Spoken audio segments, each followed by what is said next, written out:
Hello and welcome to this continuation of our first looks at the Towneley play.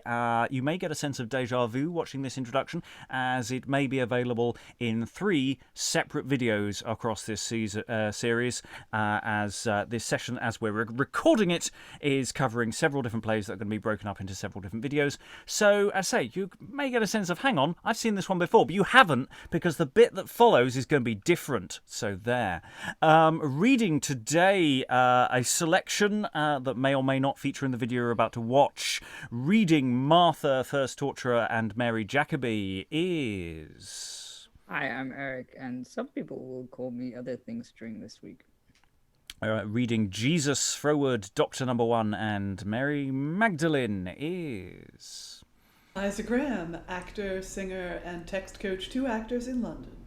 Reading John Annis, Third Torturer is... Hello, I'm Helen Good, I'm a historian, and I'm in London. And reading Thomas, Mary, Caiaphas, Pilate, and Simon is... Hello, I'm Lalitte, I'm a teacher, and I'm from Paris. And I'm your host, Robert Crighton. I will be variously reading possibly Peter, Lazarus, Second Torturer, and Judas, depending on the play. And now you may or may not have a really awkward jump cut, as we all suddenly slightly change position, depending on which video you're watching. And so we're going to be doing now Towneley Play 31 in manuscript order. This is the Lazarus play. Now, of course, the Lazarus play may or may not go logically with the rest of the other plays. The best place you could put it is in the order that we've been doing them, between play 19 after the John the Baptist play and before play 20 as we've been doing it, the Conspiracy and Capture play, both of which are available on another video. The Lazarus play in the manuscript is the penultimate one. It follows immediately after Doomsday, and so may or may not be connected. It may just be a last minute addition that someone just decided to throw in, or it might be that someone just went, oh bugger, I forgot to put Lazarus in. Oh, I'll just write it in here. Nobody's really certain. But we're going to be reading it now with this wonderful selection of people. So without further ado, we're going to dive in now. We've got Jesus, we've got Peter, we've got John, we've got Thomas, we've got Martha. It's the Lazarus story. It's all going to be very, very sad, perhaps. We shall see. So without further ado, I'll ask Jesus up to the oche, please. Comes now, brother, and go with me. We will pass forth until Judee. To Bethany will we wend, to visit Lazar that is our friend. Gladly I would we with him speak. I tell you soothly, he is sick. I read not that ye thither go, the Jews holden you for their foe. I read ye come not in that stead, for if you do, then be ye dead. Master, trust thou not on the Jew, for many days sin thou them knew. And last time that we were thor, we wend till we have been dead therefore. When we were last in that country, this other day, both thou and we wend that thou there should have been slain. Will thou go thither again? Hearken, brother, and takes keep. Lazar, our friend, is fallen on sleep. The way till him now will we take, to stir that night and gar him wake. Sir, methink it were the best to let him sleep and take his rest, and keep that no man come him hend, for if he sleep, then mon he mend. I say to you without and fail, no keeping may till him avail, nay sleep may stand him in no stead. I say you sickerly, he is dead. Therefore I say you now at last, leave this speech and go we fast. Sir, whatsoever ye bid us do, we are sent us well thereto. I hope to God ye shall not find, none of us shall leave behind. For any peril that might befall, wend we with our master all. Help me, Lord, and give me rede. Lazar, my brother, is now dead, that it was to thee both lief and dear. He had not died had thou been here. Martha, Martha, thou may be fain. Thy brother shall rise and live again. Lord, I would that he shall rise and come before the good justice, for at the dreadful day of doom, there mun ye keep him at his come, to look what dome ye will him give. Then mun he rise, then mun he life. I warn you, both man and wife, that I am rising and I am life. And whoso truly trows in me, that was I ever and I shall be. One thing I shall him give, though he be dead, yet shall he live. Say thou, woman, trowest thou this? Yea, forsooth, my lord of bliss, else were I greatly to mispraise, for all is soothfast that thou sayest. Go,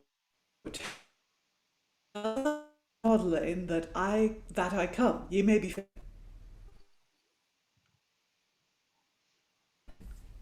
Ooh, we have some Jesus interrupters there.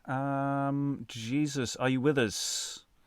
I had some connectivity problems there. Could you do that speech again, please? I absolutely am here. From Go Tell Thy Sister Magdalene? Yes, please. Go, tell thy sister Magdalene that I come, ye may be fain. Sister, leave this sorrowful band. Our Lord comes here at hand, and his apostles with him also. Ah, for God's love, let me go. Blessed be he that send me grace, that I may see thee in this place. Lord, mickle sorrow may men see of my sister here and me. We are heavy as any lead for our brother that is thus dead. Had thou been here and on him seen, dead forsooth he had not been. Hither to you comen we are to make you comfort of your care. But look no fainties nor no sloth bring you out of steadfast troth. Then shall I hold you that I said. Lo, where have ye his body laid? Lord, if it be thy will, I hope be this he save us ill. For it is now the 4th day gone since he was laid under yon stone. I told thee right now there thou stood that thy truth should aye be good. And if thou may that fulfill, all be's done right at thy will. And Jesus weeps and says, Father, I pray thee that thou raise Lazarus that was thy hind, and bring him out of his misease and out of hell pine. When I thee pray, thou says always my will is such as thine. Therefore will we now eke his days, to me thou will incline. Come forth, Lazar, and stand us by. In earth shalt thou no longer lie. Take him, and loose him foot and hand, and from his throat take the band, and the Sudari take him fro, and all that gear, and let him go. Lord, that all thing made of naught, loving be to thee, that such wonders here has wrought, greater may none be. When I was dead, to hell I sought, and thou, through thy paucity, raised me up, and thence me brought. Behold, and ye may see.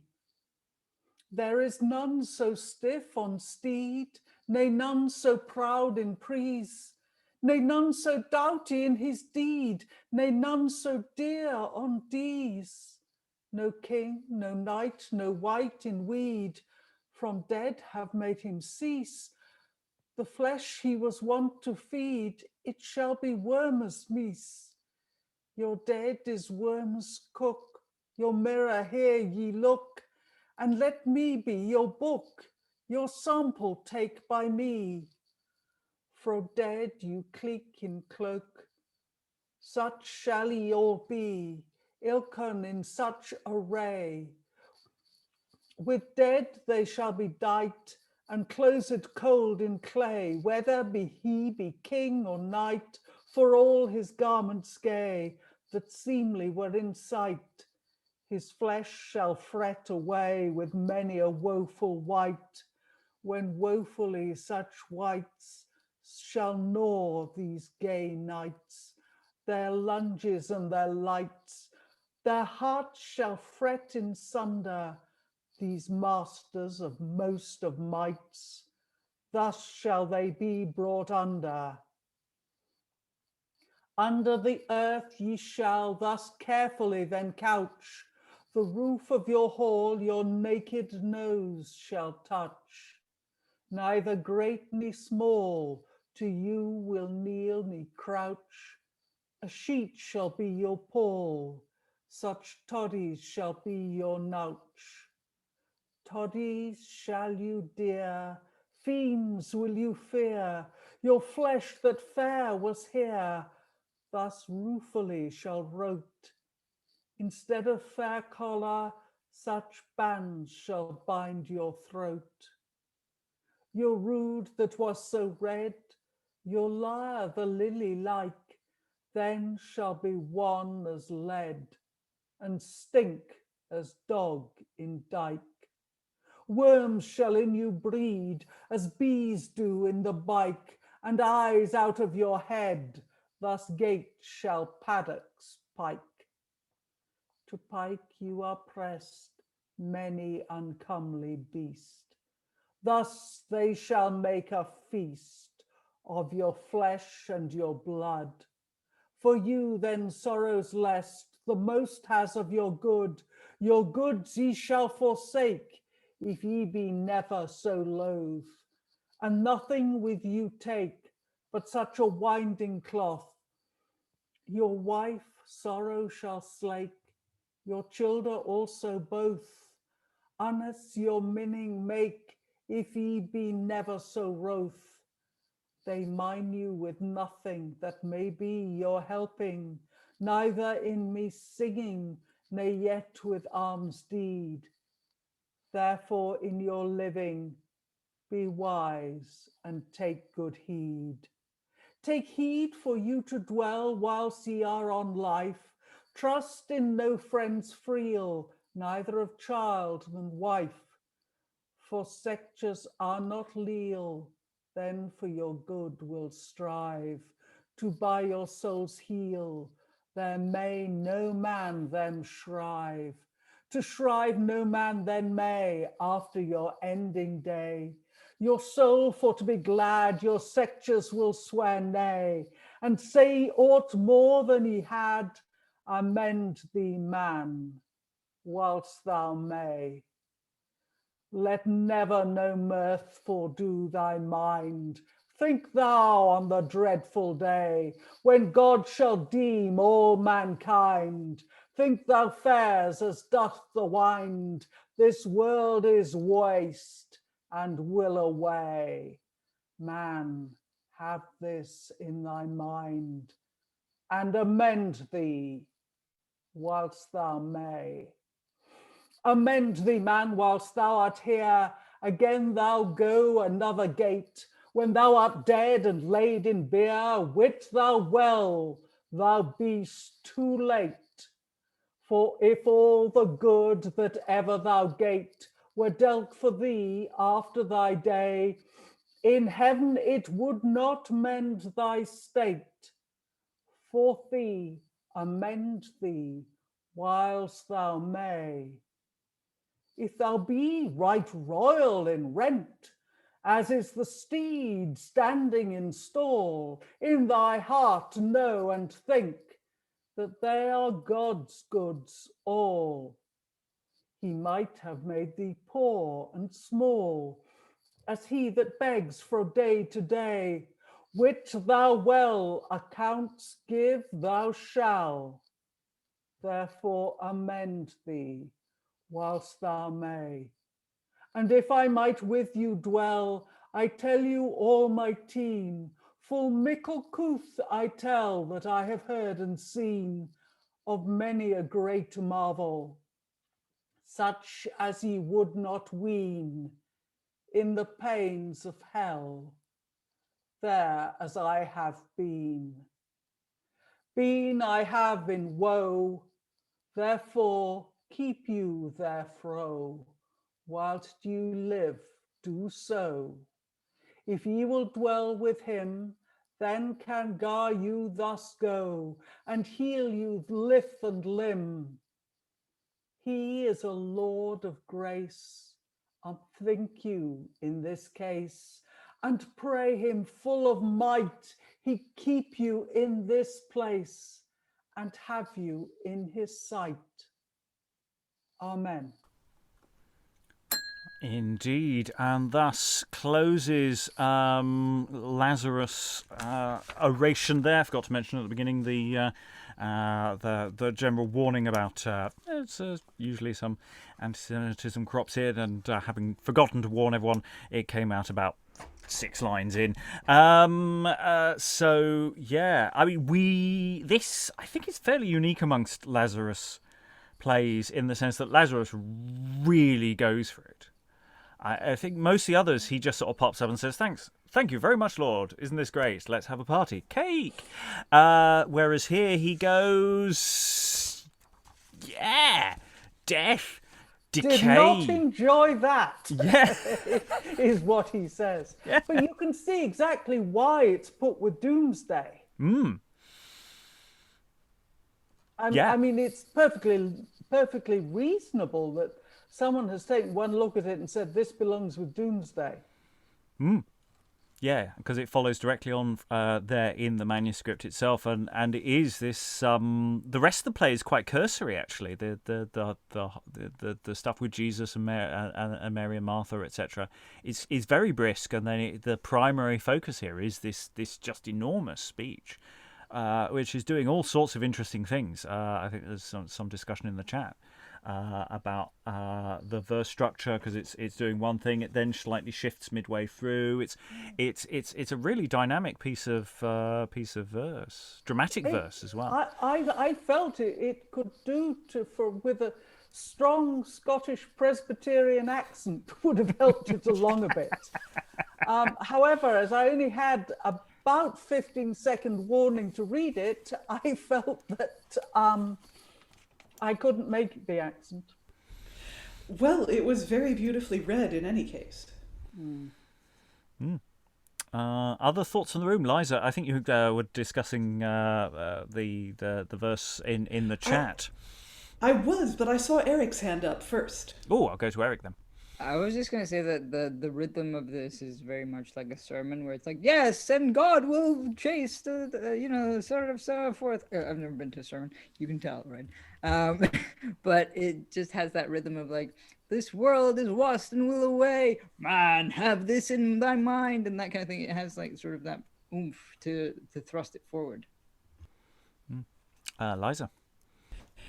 Yeah, I mean, I'm looking back at that Lazarus speech, and Lazarus gets all of 8 lines to praise God for himself being not dead anymore. And then he launches into this absolutely remarkable Memento Mori speech, which shares a lot of points. There's a lot of medieval lyric poetry that hits a lot of the same beats. There's a lot of what we would now call body horror, about what will happen to you when you're dead, so you shouldn't be proud and you shouldn't rely on your worldly status, because when you're dead, worms are going to eat you, and you're going to be stinky, and your nose will touch the roof of your hall, which is a wooden coffin. And yeah, it starts the body of that speech, as it were, is in these stanzas where a word from the final line of the stanza is repeated in the first line of the next stanza, as far as I can tell. The lines are short, it goes quickly. We do see that repetition elsewhere in this cycle. It happens for a few stanzas in one of Herod's speeches. Then we go into a section with slightly longer lines, where the refrain is "Amend thee, man, whiles thou may," which is almost like a ballad that is... 8-line stanzas, with the final rhyme the same in each, but unlike a strict ballade, the other rhymes are not the same in each stanza. And there's no envoi, as far as I can tell. And then Lazarus, at the end, there's another short line section Amend thee whiles thou may well be a separate poem that got interpolated. Who knows? Then he goes back into the short lines and says, and starts to speak personally again, to say, if I might with you dwell, I would tell you everything I've seen. But because Lazarus, of course, we haven't had the harrowing of hell yet, so if you die, you automatically go to hell. And you will until Jesus comes to get you out on the Saturday following Good Friday. It's not a good place to be. I mean, Lazarus is really clear. You know, it's the lowest rating on TripAdvisor that you can have. And the comment section stinkers dog in Dyke. That's where he's going with it, very forcefully. Any other thoughts about Lazarus, Eric? Well, it's also interesting that aside, like, all this body horror stuff that we mentioned, this kind of like, it reminded me a bit of that, what's it called, I think it's Death, when he's coming to kill Herod in another cycle, and sort of goes, yes, and you will have maggots in your brain, and that kind of thing, and you'd say, okay, yeah, good to know. Like, it just goes over the top to make sure you don't want to die. I don't know anyone who wants to, but I mean, yeah, that's good. And also, I found it interesting that there isn't that whole thing of the neighbors coming in to comfort the sisters, or like sort of the sisters wailing over the body. It's very, very brief in that, which might make me think that this was probably a surreal cult.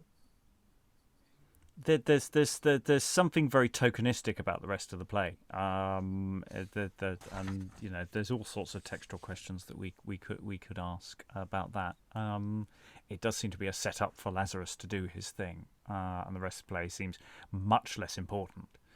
But that maybe we're being unfair. Any other thoughts? No? Well, then we stand by for an awkward jump cut. All that remains is to thank all the wonderful readers for all their wonderful reading. Thank you very much, everyone, and goodbye.